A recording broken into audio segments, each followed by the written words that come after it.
এগুলো আসলে উনি ঠিক করে নাই। উনি একজন শিক্ষামন্ত্রী হইয়া, উনি একজন শিক্ষিত মানুষ হইয়া, আমরা স্টুডেন্টও না। উনি এই কথাগুলো আমাদের বলছে কিসের জন্য?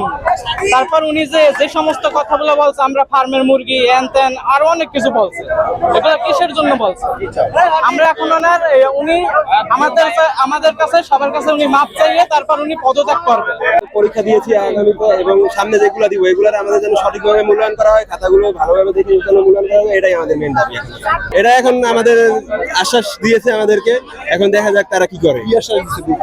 আমাদেরকে বলছে যে তারা আমাদের খাতা সঠিকভাবে মূল্যায়ন করবে এবং যে আমাদের ভুল প্রশ্ন করছে যেগুলো ওইগুলাকে তারা নাকি মার্ক দিয়ে সঠিকভাবে মূল্যায়ন করবে।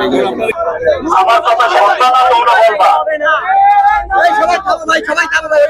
আমার কথা শুনবা না। এই প্লিজ স্যারের কথা বলে শোনো, সবাই বললে তো বোঝা যাচ্ছে না।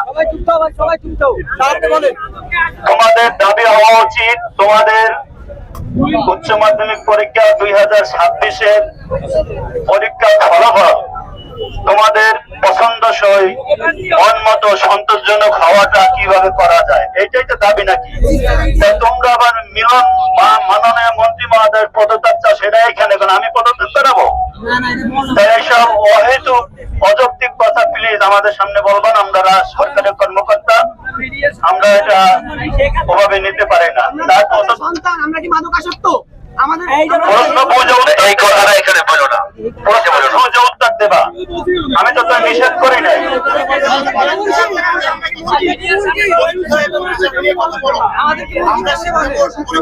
পরীক্ষা আমরা শিক্ষা বোর্ড পরীক্ষা পরিচালনা করি এবং রেজাল্ট তৈরি করে দেয়, সেই নিয়ে কথা বললে আমরা উত্তর দেব। অন্য বিষয় নিয়ে কথা বললে উত্তর দেওয়ার ক্ষমতা আমার নাই। আমার আছে, আমার কাছে বলে লাভ কি? তোমরা তো বোঝো আমার আছে।